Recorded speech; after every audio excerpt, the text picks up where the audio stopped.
Welcome to Face It, the podcast. Today I am joined with the one and only Jommac, singer, songwriter, producer extraordinaire. His new single, Angel of My Heart, with Peter Corey and Lauren Doherty, will be released on the 30th of May. Have a listen. Two hearts together, looking for shelter. We found it in each other's arms. Nothing could break us, nothing could bend us. You're the angel of my heart. So welcome to the Face It podcast, Jommac. I love the intro, especially the extraordinaire. The extraordinaire, I love that. exactly. I'm going to use that from now on. That's going to be my new thing. Jommac, extraordinaire. So for the listeners and everyone that is watching, tell us a little bit about yourself. Okay, I'm Jommac and I'm a singer, songwriter, producer and arranger. I also have a job where I work with people with disabilities, where I'm the project coordinator, and it's an amazing job, and it's also enabled me to work with my music, where I'm at the Grand Opera House, working on shows, musical director, and I also work with the cast to produce the shows. And every year we have a show, and for the past 11, 12 years or so, we have been at the Grand Opera House selling out our shows and competing with the biggest names in the world, and it's an amazing experience to be able to use the music that and musical experience and bring it to work with adults and people with disabilities and get them to an amazing place. So your new song is going to be released. It is available to save now and downloads. Pre-save. Yep, it is so it's released on the 30th of May. Tell us a little bit about the song itself.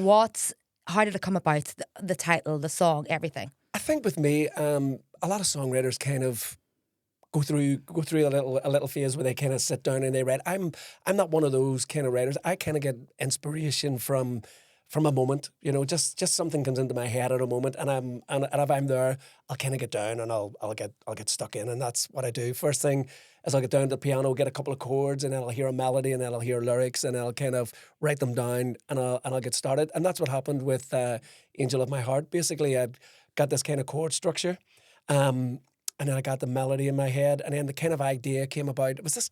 It's kind of a melancholic kind of song, and kind of brought memories to me when I was kind of playing the music of kind of when I met my missus when I was younger, when we met each other when I was 17, missus was 16, and then my daughter met her partner who she's married to now when she was 13, and they were both 13 and 12, and that kind of, I thought, That kind of it works. That kind of meeting together, for the first time. Yeah. You can sort of see it come through on the video as well, and the inspiration behind the video. It absolutely is beautiful, and you brought it all together. And the two young kids are from one of the schools. Yes, they go to Parkview Special Needs School in Lisburn there, and again, I got to know young Kinley, who's one of the stars of the video. Kinley, shouting out to you, and.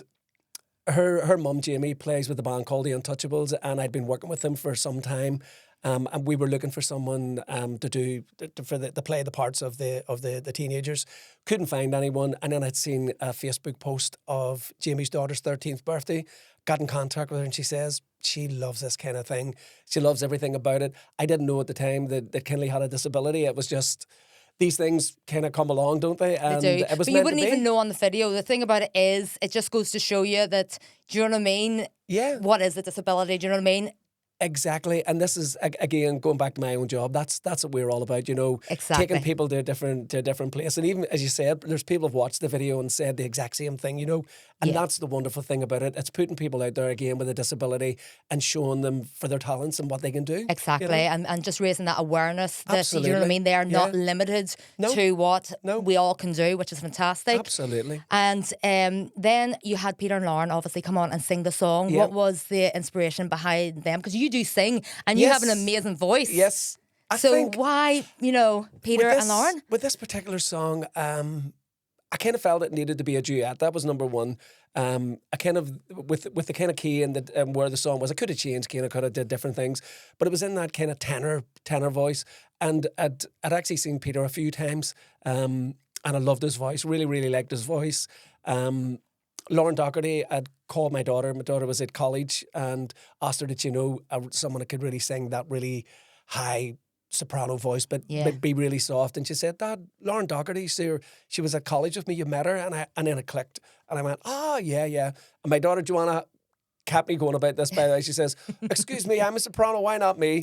And it's that old saying, never work with family, and I'm going to say nothing else. You know the form. That's so I contacted Lauren, and Lauren came up to the studio, did the song for me, and her vocal on it is just amazing. It's superb. Yeah, it really is. And as is Peter. I had to chase Peter for a little while to get him because he was so busy. We eventually got him recorded down in a good friend of mine's recording studio down in Bangor, James Everett. We shout out to James. And we recorded it down there and put it all together, got all the music. My nephew Jim is playing guitar on it and playing bass, and he also helped me co-produce the song with me as well. So that's brilliant. So it's a real collaborative effort with everybody. Yeah. I think that's the way to go. I think we tend to do a lot of things on our own, a lot of songwriters, and we all think we can do this. But I think just bringing different people in, giving them, getting their opinion on, getting their input, adds to the music, adds to the song, adds to everything. So let's talk about your music and your past and stuff like that, because you've worked with a lot of quite big names. John Gibbons is one, isn't it? Yes. Again, through different contacts, I got in contact with John, and they'd sent me up a couple of demos that they wanted me to work on for them. Did the demos for them, and they're still with the guys. I'm with Oscillate Publishing now, with Mike McDermott and the guys. They are big in the K-pop market, and I've had lots of cuts over there. Yeah. Over the last year, I've had three holds, and basically what a hold is that the artists have taken the song, they've showed an interest in it, and they basically keep that song and decide whether they're going to use it or not. So but it stays in there. It stays there. But the music industry, it's tough. It is tough. Let's face it. Let's get into the dirty with regards to how hard it actually can be, and it is about plugging it away. Because you have been what age are you now? Shall we? Yeah. I'm probably an older looking 21-year-old. Exactly. Yeah, so you have been plugging away at this, yeah. and you've thought, this is my time now, which is great because we're in a sort of era that welcome absolutely anybody and everybody. Yeah. So tell us about your journey till now. I think going back to the thing with Oscillate, and we're talking about how difficult the market is. When we're competing in the K-pop and J-pop market, you're talking about the top writers in the world. You're talking about the Ed Sheerans. You're talking about the top writers, and them names are first, every time.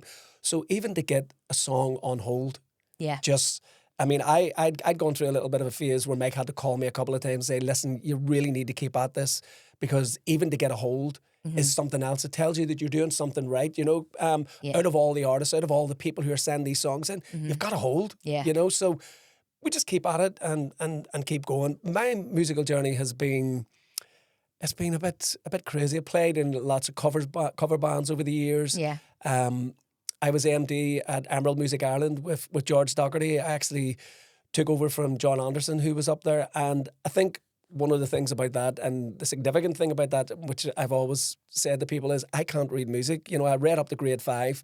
John Anderson could sit and write as you're talking, He was that good, just an amazing Talking man, about all these people and stuff, who would be your favourite person out there? I know there's lots to choose from, and maybe you don't want to pick one, but there is always one you're like, you know what? That person inspired me or taught me so much.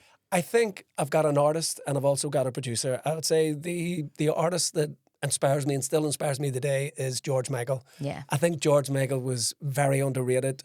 I think his songwriting, even if you look back and you listen to the production and you listen to the melodies and the arrangements, even on the Wham stuff, it's so good. Yeah. And it really is. It's music that tests. Yeah. And then the latter stuff with George as well. Some of the songs that he written. And remember, even in the 80s, he was up there with Michael Jackson and Prince and them guys, and he got Artist of the Year. So that that shows you where he is.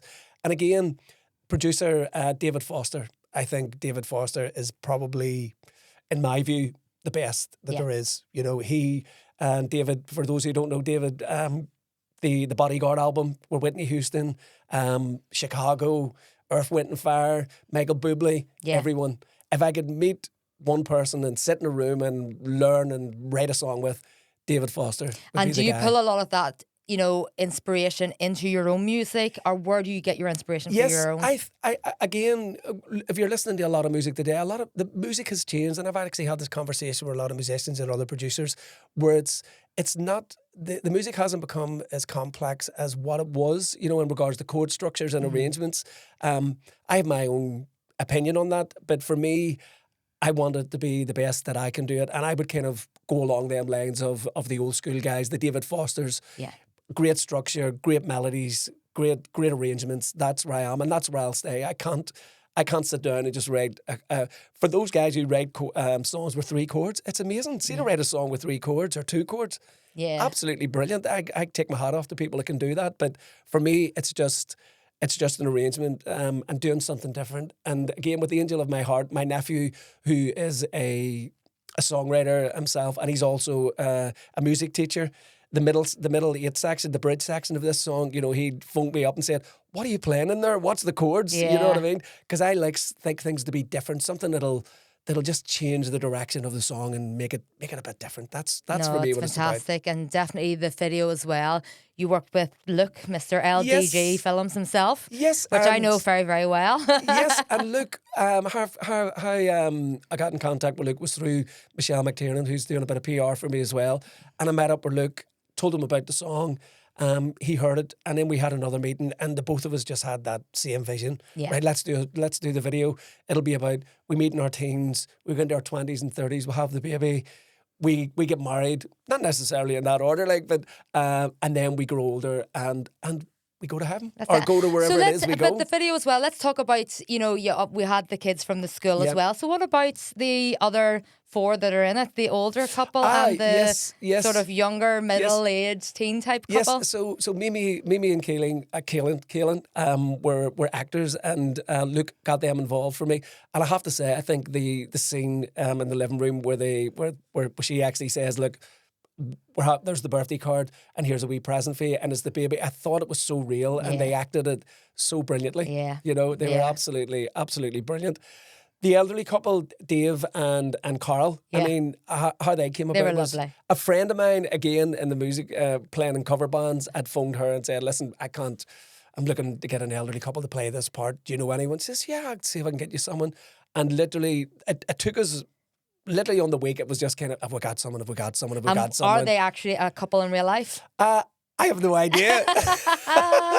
I don't know, but they certainly looked as if they were They a couple. definitely I did. have no idea. Yeah. I have no idea. Oh, that's fantastic. So the future, what have you got planned? We've got the 30th of May is when the song is released and you can download. Yep. What happens then? We get the song out. What's the plans for the future? I have another song which I've planned, which I already have had a meeting with Luke about, looking at another video. And the theme of it is mental health. I think in the day and age that we're living in, especially with young people, Yeah.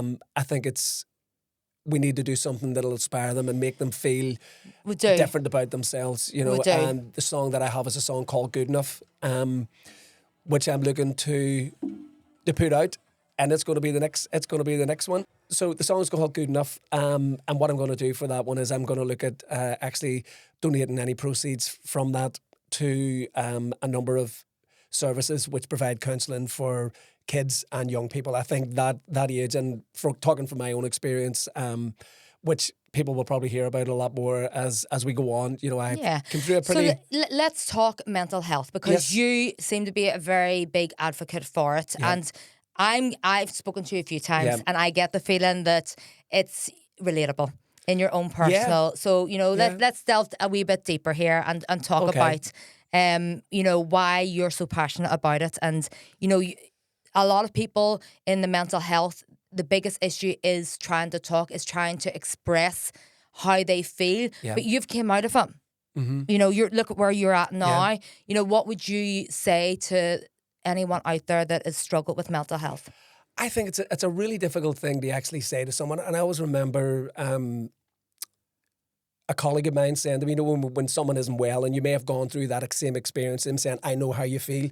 We don't. Mm-hmm. We don't know how someone else is feeling, because someone else's feelings may be feeling something in a different way, and it may be a completely different way to someone else. Yeah. So we have to treat people in the way and respect how their feelings are as well, you know, and that's Yeah. very important. So I'm very lucky that I've been able to talk and been able to express myself. And I mean, my work colleagues that I work with Yeah. have been amazing. The support that I've had.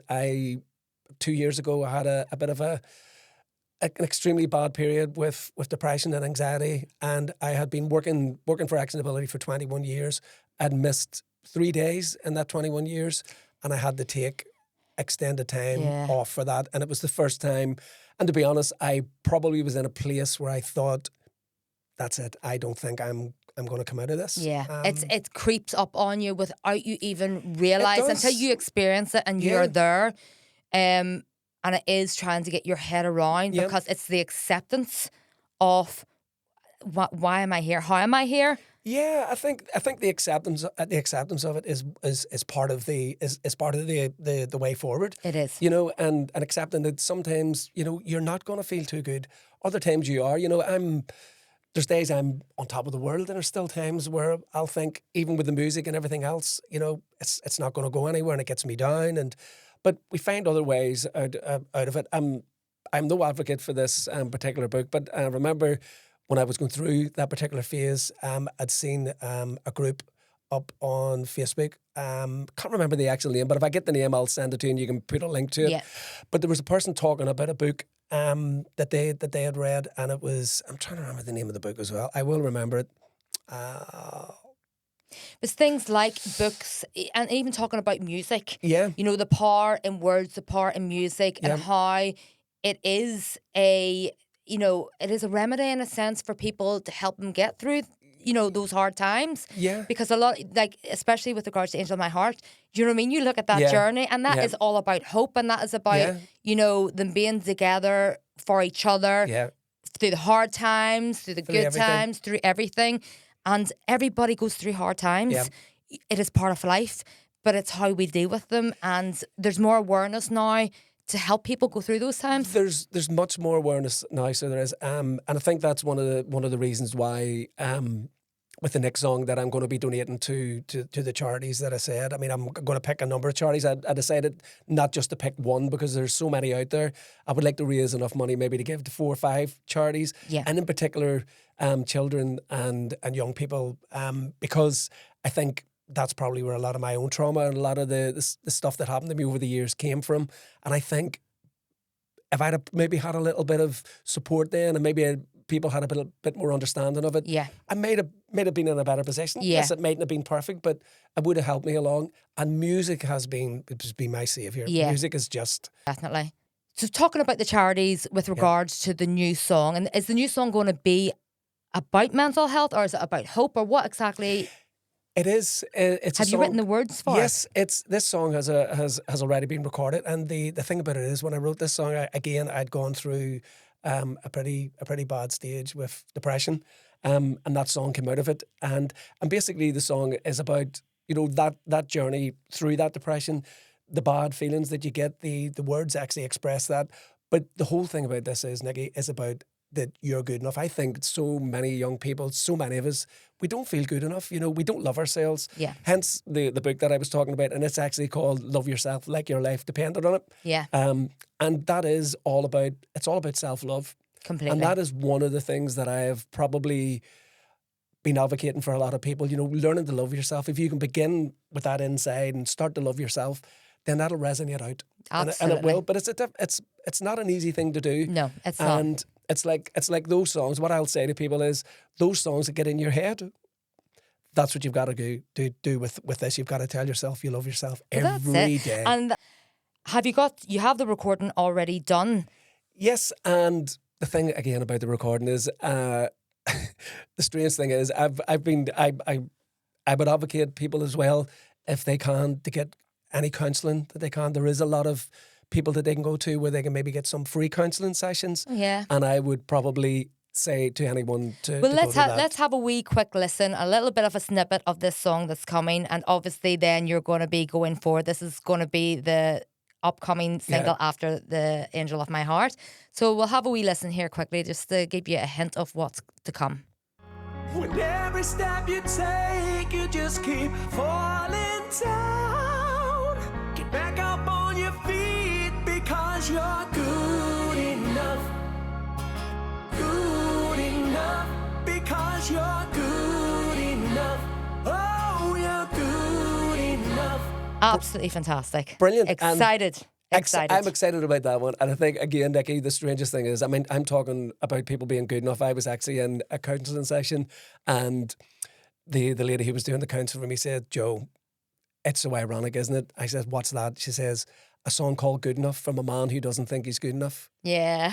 You know? But you said during that there, when the song was playing there, you said you remembered the book. So what's this book that you talked The book about? is Love Yourself Like Your Life Depended on It. If you just go to Amazon or Google it, it'll come up.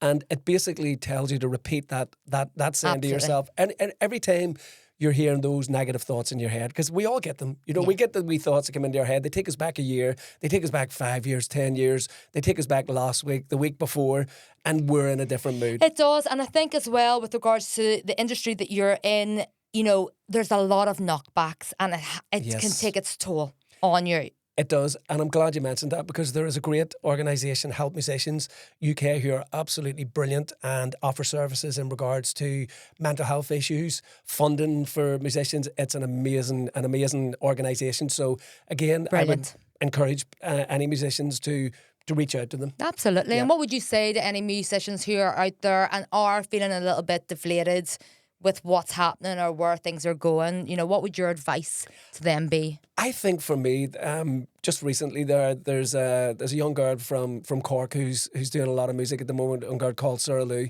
and we'd been back and forth. We were going to do some co-writing, and I'd said to her, the journey is so tough, isn't it? There's so much out there, so many artists, and she said, yeah, but it's just about getting the music out there, and that resonated with me, because it is. That's it. You know? It goes back to that type of thing when you talk about, you know, I'm from the fitness industry, Yeah. and you know, when we are building classes, sometimes we can go in and we can have a class. Back in my day, it would have been, you know, 30s, 40s, sometimes even in the hundreds. And then there would be days I would walk in and I have 3 people in the class. Yeah. And you still have to bring that same energy Yeah. that you would bring to the bigger packed out classes Yeah. to those 3 people. And it's all about, because what you're bringing, your gifting with Yeah. music, with art, can really resonate. And we do not know what those 3 people are going Yep. through, why they are there. They made that effort to get there. Exactly. And it's the same with your music. You know, people will listen. And Yep. you don't know what that's doing. It could be one person. That's it. One person can make a difference. That's it. You know, you Exactly. can make a difference to one person. I think the nature of us as well, I don't know if this is a Northern Ireland thing or is this just a general thing. You know, if Yeah. we have 20 positives and 1 negative, the negative takes over. Completely. You know? Completely. I think in Northern Ireland, we are so negative. I've obviously went around globally working with a lot of people. Yeah. And for some reason, the Northern Irish people we want to support, Yeah. but we really don't want to support. And I don't get that at all. I can't understand that. You Yeah. know, where does that come from? Where does the negativity come from? Is it just because it's the weather? Does the weather make Could it us be the feel wea- gloomy and miserable, and we're like, no, we're not supporting you, or we're just going to heighten the negative? You know, Yeah. what do you think? I think, could it be something a lot to do with our past, or a lot the way our upbringing is? It's difficult to pinpoint, you know. But I think it's a thing all round. I think as human beings, we tend to just, if there's a negative, we would tend to focus on that. You know, it's the same even on Facebook posts. You know, you get people coming up. You may get 200 great comments, and then someone writes a bad one, Yeah. and then all of a sudden, it's the bad one that is the one that sticks with you and makes you not feel so good about yourself. It does. And I think that it's a process that you have to eliminate It is. those negativity comments so they don't Yeah. filter in and they don't fester. And a lot of the time is you do have to, if you see it, you got to block it. It will affect you, Yeah. but then it's going through that process Yep. and that cycle of it affecting you, but then making sure you find where Yep. the positivity is to bring yourself out of it. And It's I so think, as you important. said, Nikki, as well, I think going to the gym, doing a bit of fitness, going out even for a walk, Mm-hmm. doing those sorts of things. I mean, I'm pretty regular into walking and fitness, and that has helped me a lot as well. There's no doubt that definitely takes you somewhere else. And just sitting down, talking to people. Sometimes find a friend, find someone that you know you can just say something to. Yeah. that What can would you just open up say with regards to the music industry in Northern Ireland? Is it good? Is it positive? Is there, places that people can go? Is there a network system?